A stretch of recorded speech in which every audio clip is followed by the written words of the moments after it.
HighBridge, a division of Recorded Books, presents Marriage of a Thousand Lies, a novel, by S.J. Sindu, read by Emily Wu Zeller. When I was 9, I wanted a short-sleeved button-down shirt. Amma refused to buy one from the boys' section, pushed me instead toward the pinks and butterflies and the girls, so I told her I needed one for a school play. I wore it open when I biked down hills, the wind slipping its fingers through the loose weave, cooling my sweat through the tank top. My best friend Nisha told me I'd make a cute boy, and her words squeezed something deep inside my bones, pried loose the skin between my legs. Pinpricks. Needles. My first lie. The game. Music pumps from the walls and jumps off the tin roof tiles. Gay night at the local dive, and it's a clash of rainbow shirts against walls of dusty license plates. College lesbians and blue-collar queers slide around each other in the hot, coffin-shaped bar. Hands slip numbers over sticky tables. Roaming thumbs hook over edges of rough denim. Drunken tongues on beads of sweat. Lips mixed over whispered lies.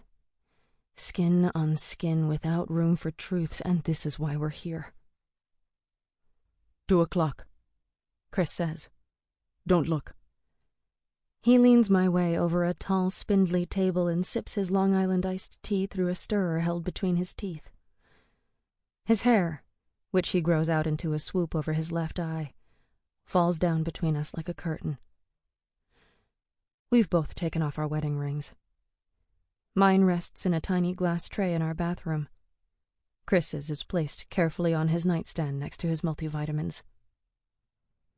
The walls vibrate with the bass, bouncing across my skin. I drink my beer and check my phone, wondering if it's my ex calling, but it's only my mother. Your 2:00 or mine? I say. Mine. Chris shakes the hair out of his eyes and points at my phone. Is it Emily? No. I put my phone back in my pocket. It's only been a couple of weeks since Emily and I broke up, but the time has stretched me out. My insides feel ragged and thin. I want the dance floor to swell up with people, the music to climb inside me and wipe my brain clean. Chris stares hard at his glass, now mostly filled with ice, the dark tea slurped down to the last inch. Even at 27, he is still all angles that push at his clothing. I drain the last of my beer and walk toward the bar. Chris's 2:00 is a man sitting at the table next to ours in a Red Sox hat and a white Hanes shirt. He holds his Bud Light to his lips but doesn't drink. I walk up next to a woman on a bar stool whose sad eyes droop down at the outer corners like they're going to tip the pupils right out of her face. My phone buzzes. I ignore it. The woman smiles at me, her mouth edged in red lipstick. I could take her into a bathroom stall and push her up against the cold brick walls. I think of that red mouth gaping open, lipstick smeared, fingers clutching at me, lips slippery on my fingers and mouth. I smile back. She slides her bar stool closer and touches my arm when she talks, her fingers tingling the skin where I've pushed up the sleeves of my button-down. Chris would say it was worth it. A fuck's a fuck, he would say. My phone buzzes. Amma again.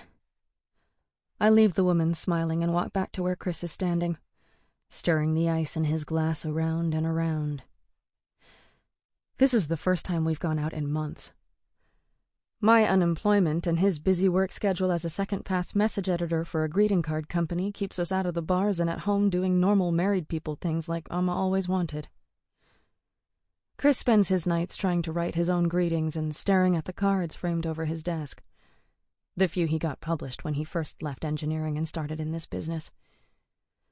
I spend my nights drawing commissions for horny suburban fanboys with money to waste. Two thin elves facing off against tentacled monsters, custom sailor scouts, coy anime girls frolicking at the beach, well-endowed geishas undressing in dimly lit rooms. So? Chris says. He tips his glass back and shakes an ice cube into his mouth. The one at the bar? I don't think so. A fuck's a fuck. He holds the ice cube between his teeth and talks around it. Emily's getting laid. Why shouldn't you?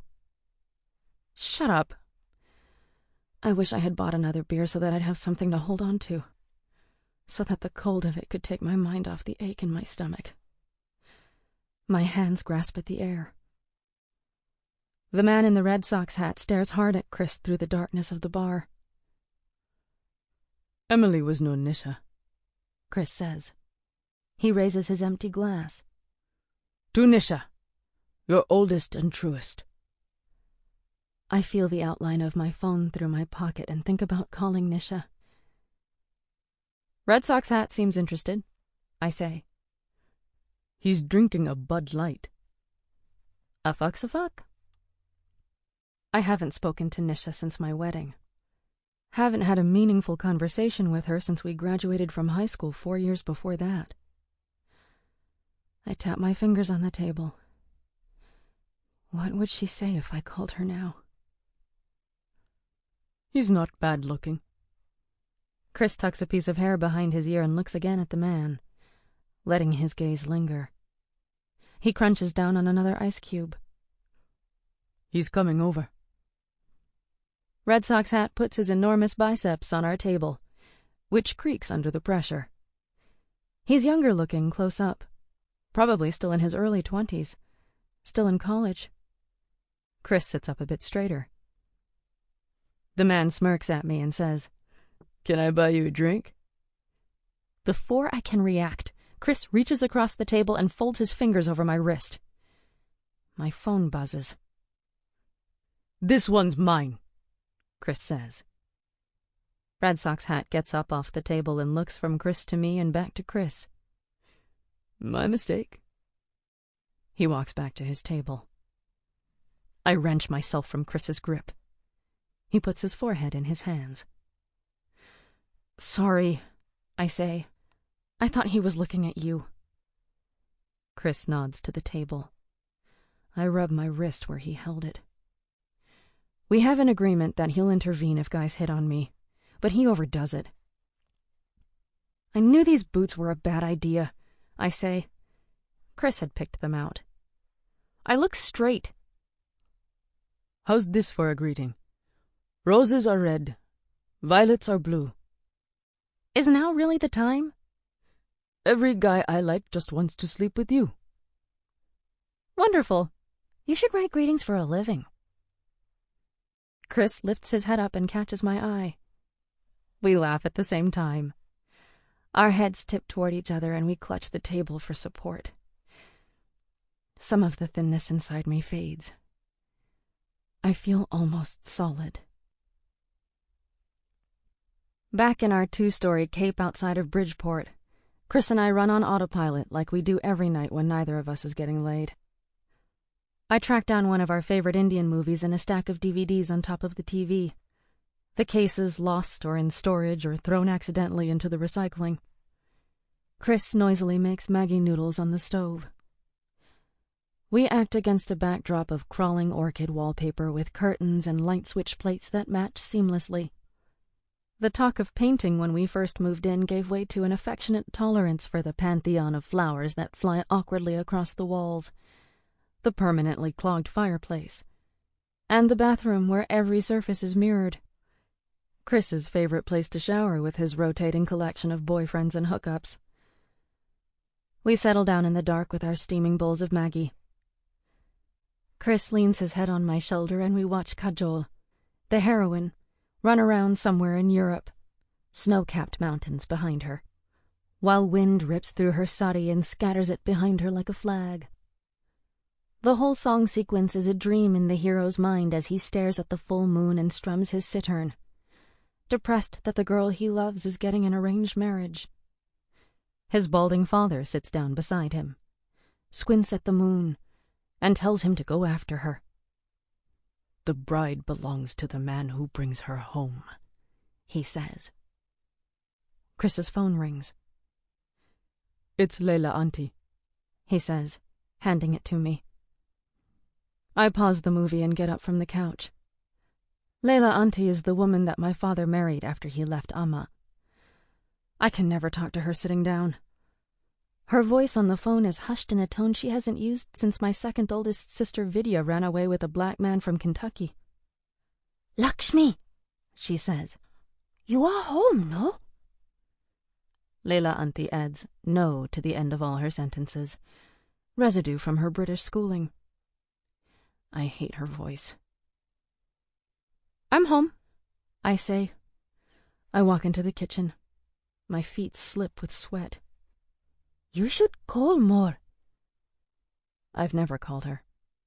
If I feel the need to hear Appa's voice, I call his cell directly. I've meant to call, I say. I've just been very busy. I wipe my hands on a dish rag and throw away a condom wrapper that was on the counter next to the microwave. I feel naked, like she can see through me and into the house, like she's judging the piles of dishes that only get done when Chris puts on his big yellow gloves and sanitizes them all with scalding water because he doesn't believe dishwashers can do the job right. My empty beer bottles stand in clusters on the kitchen table. Recycling spills from the corner trash can.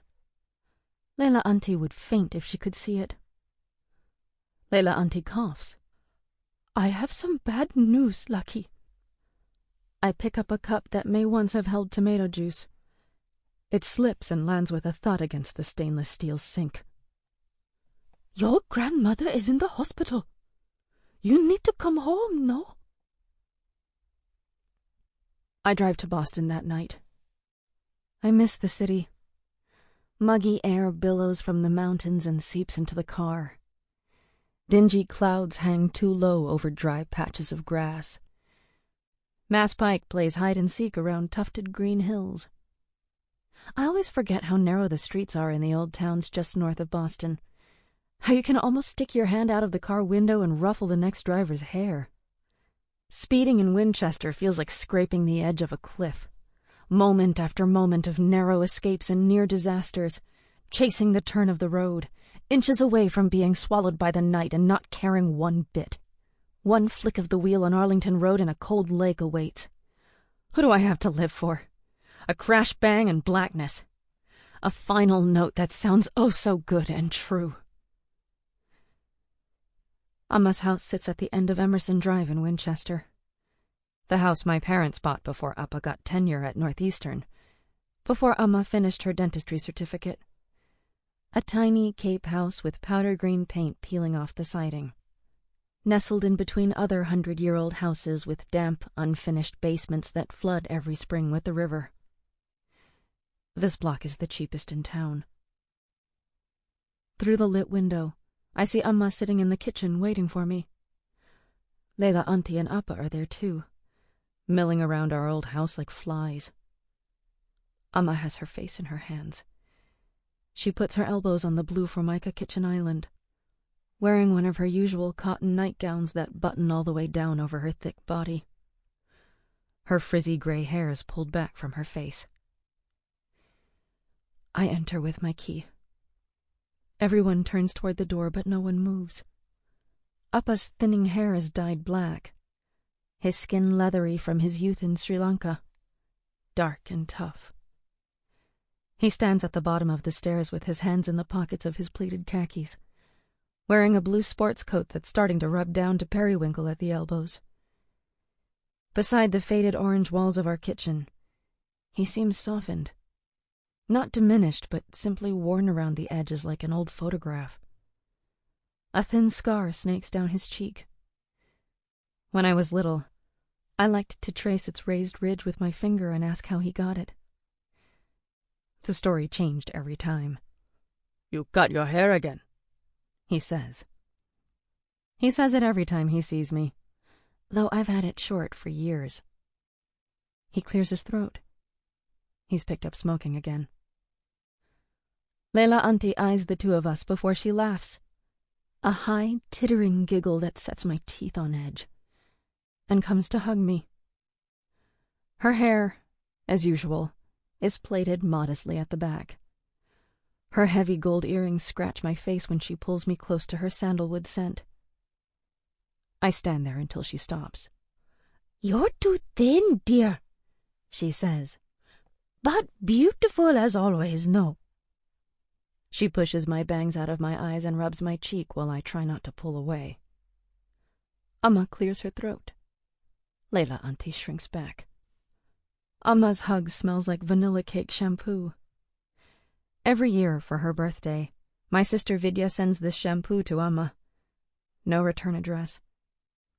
And even though Amma pretends to throw it out, pretends that she's too proud to accept something from her wayward, estranged daughter, we all know she fishes it out of the trash once everyone leaves, and uses it religiously until it runs out.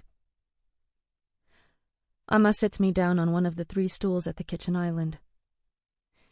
3 is a strange number, and we always used to have someone standing during family meals, but the stools all match, so Amma never wanted to buy a 4th one.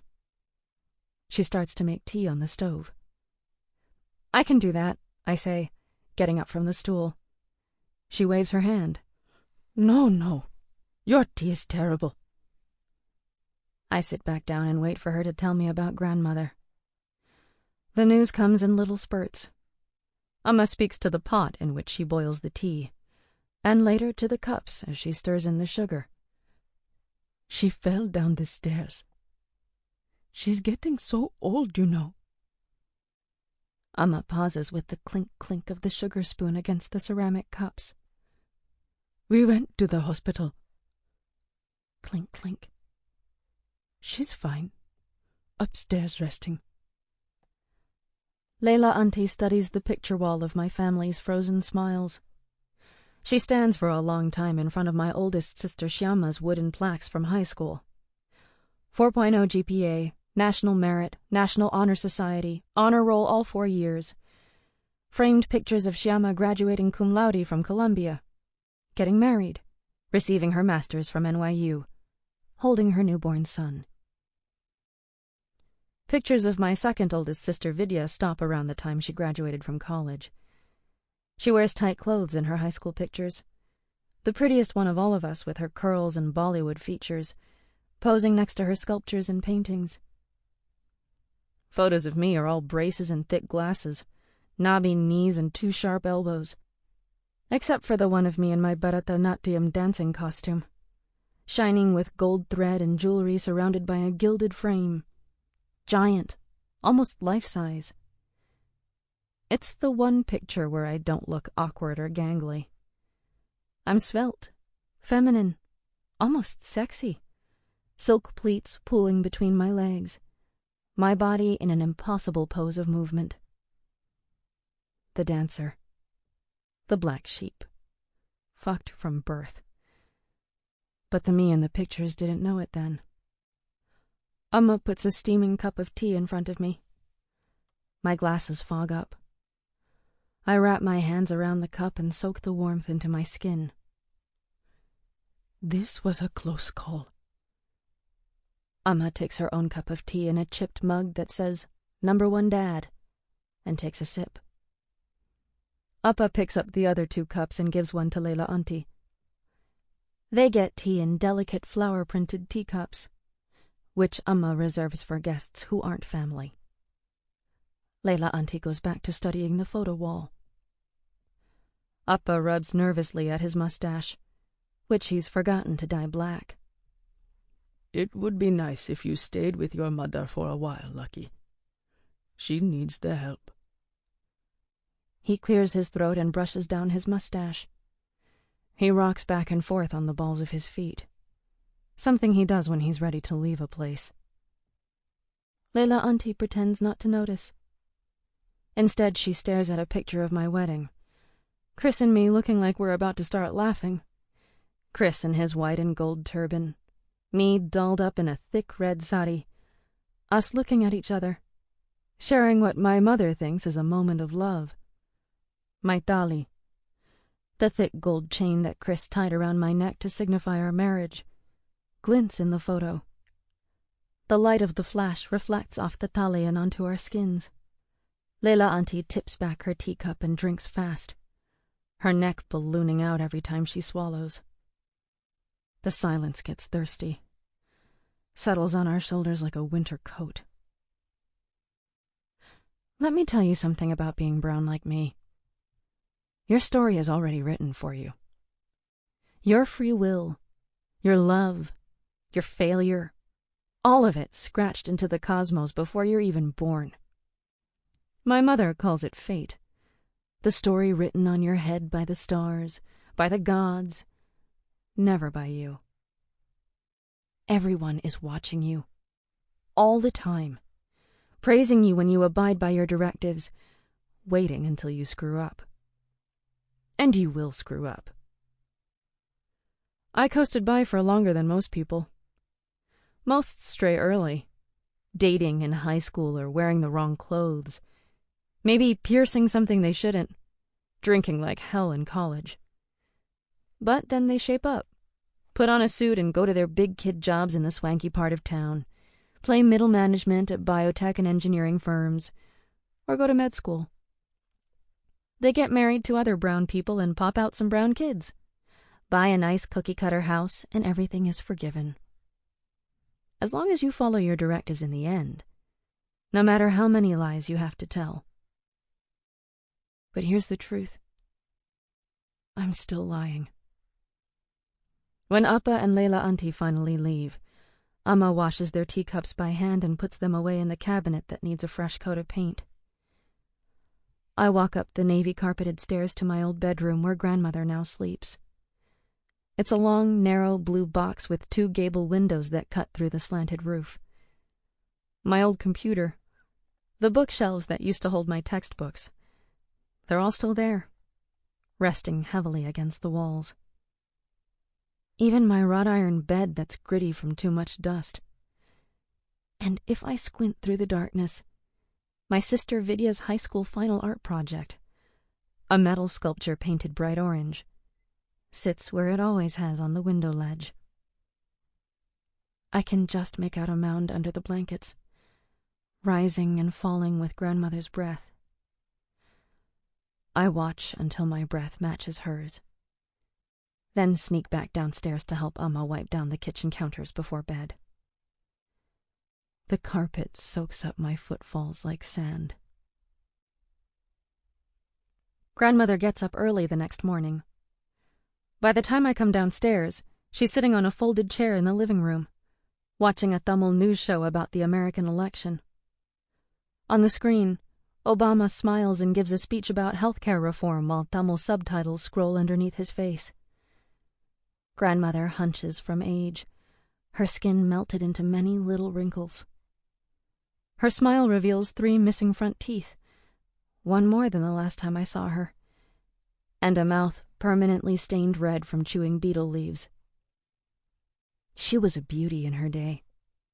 The very few photos she had taken, one of her marriage and one of her graduation, show a smooth-skinned, round-faced girl with pearls laced through her bun.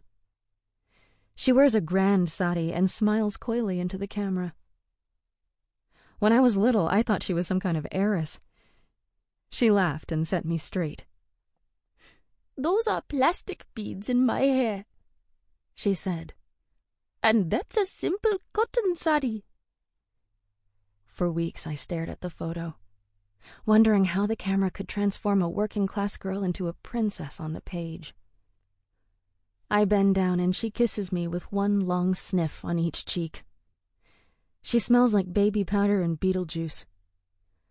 I sink into the couch and check my phone. Still no contact from Emily. Already my insides feel fuller, some of the thinness filled in by travel. Outside, through the sliding glass doors to the water-stained deck, Amma's vegetable garden lies cushioned by the overgrown background. In middle school I had taken the mean notes that kids slipped into my locker and buried them under that garden, in between the neat rows of cabbages and carrots. Grandmother tells me the plot of her favorite show, a Tamil soap opera, and I try my best to follow. My Tamil isn't the most fluent. Chris and I don't use it at home. I can understand fairly well, but I have an accent when I try to speak. My stomach can't make the guttural sounds Tamil demands. My speech comes out sounding too flat, too delicate, too American. Tamil needs to be spoken deep and strong with big lungs. How are your studies? Grandmother asks, switching to English. I snap to attention. Grandmother smiles. She was once a teacher at a Catholic school in Sri Lanka, fluent in English. Now she only uses it when she thinks I'm not listening or when she really wants me to understand. I'm not in school anymore, Amama. I tell her this every time I visit, but she forgets. I work at a company now. I don't. I got laid off months ago. I haven't even told Amma yet. She nods slowly. My American accent takes a while for her to process, and squints again at the TV. Obama has stopped speaking for a biscuit commercial with a white-skinned woman and her long, straight black hair that slips across her back like water. Your Amma had to go to work, Grandmother says. How do you feel? Does it hurt? I always hurt. She shakes her head when she speaks, as if she's shaking the syllables from her mouth. But the fall, do you hurt from your fall? She looks at me, and I can see the way her eyes are fading to clear at the edges, fast losing their deep burgundy color. Fall? I didn't fall. Grandmother was the first in our family to benefit from Sri Lanka's free higher education system. She got a degree in English and dreamed of teaching at a private school. She married one of her university professors, 17 years her senior, who promised to let her teach after marriage. And he did, for a year, before she got pregnant. Grandmother's first maternity leave stretched and stretched until it swallowed the rest of her life. She said she didn't fall, I say to Amma when she comes home from work. Amma's face looks like a deflated balloon. She once looked like Vidya, my prettiest sister, thin and oval-faced. Now Amma is stiff with experience, her flesh choking her bones with too much skin. She purses her lips. She gets like that sometimes, Amma says. Forgets things. She's getting older. Grandmother dozes on the couch. Amma has told her she's only allowed to climb up the stairs to go to bed at night, and down them in the mornings. We keep our voices low. Amma unpacks her lunch bag, the small container of rice and curry that she takes to work every day, an orange or banana, and a tiny portion of Greek yogurt with sugar that she claims tastes like the yogurt they made back home in Sri Lanka. Amma eats a lot of foods because they're like the ones she used to eat as a little girl. She even goes out of her way to find smaller, more tropical bananas at Stop and Shop. I fill up the electric kettle and wait for the water to boil for Amma's after-work tea. Chris and I tried to continue high tea after we got married, but it never stuck. Our tea had a weird aftertaste like plastic. Too sweet, too bitter, too dark, too light, with too much milk. Chris isn't a fan of the dark Ceylon tea that Amma drinks. He wants expensive tea from stores run by white hippies, stores that sell tea leaves mixed with dried herbs and fruits. I can't stand them. The teas that are too weak and not sweet enough. Teas that come with their own accessories. I check my phone for any contact from Emily. Nothing. No texts, no calls. I put the phone away. Can't you live without your phone? Amma says. I set out 3 mugs in a row and put a tea bag in each. When the kettle dings, I pour hissing water into the mugs. The tea bleeds into the water. Amma washes out her lunch containers in the sink and sets them to dry on the towel that covers part of the blue Formica counter. The once tangerine kitchen walls are faded from all of Grandmother's oily cooking. I hold each tea bag by its string and bob it up and down in the water until the liquid is dark like oil. Sample complete. Ready to continue?